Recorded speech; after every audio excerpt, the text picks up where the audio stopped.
We're getting asked some hard questions now, all right? So get ready. Here we go. These are the tough ones. Okay, so my first question that I have is that I know you support a lot of charitable causes. Yes. So tell us why it is important for you to support organizations like MDA that help kids like me. Well, exactly what you're going through, and I want to say this, exactly what you're going through in life at what we'll call a slight adversity, right? Let's just say this. I went through the same thing as a child. At 6 years old, being diagnosed type 1 diabetic, I was the only kid in my entire school that was diabetic. No one knew what to do with me. No one around me knew what to do about it. I take 5 shots a day. I had some problems with it when I was real young. And it's causes like this that help not only to make awareness and raise money, but also educate people of exactly what we go through.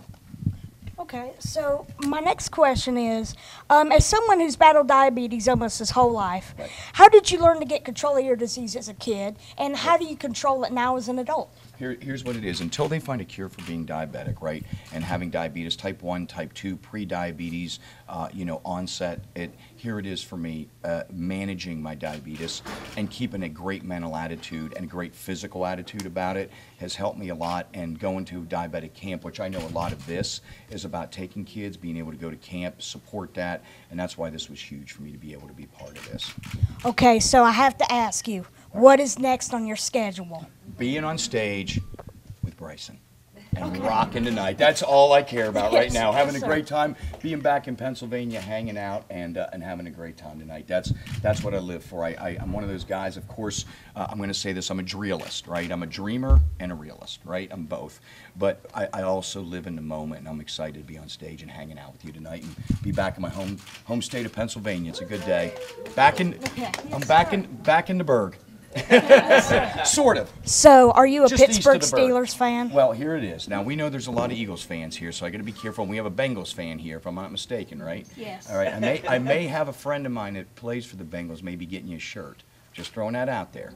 All right. The real deal. I told him, I said, no phony baloney. I want a stained up, grass stained shirt, right? I want to beat up a little bit. But yeah, I was born and raised in Pittsburgh. My dad was I'm a military child. My father was in the Navy, and then worked at Armco Steel, and so it's coming from Western PA originally and stuff like that. I grew up as a Steeler fan, but also saw a lot of Eagles and Phillies and Flyers games. So I got the best of both worlds. Two great sports cities in Pennsylvania. It's amazing. But we all know the Bengals are the best team, right? This interview is over. This interview is over. It is great to see you, man. Have a great time tonight, okay? Yes, please, go ahead. Don't show that on YouTube like I'm a mean guy, all right? Don't be editing me up like that.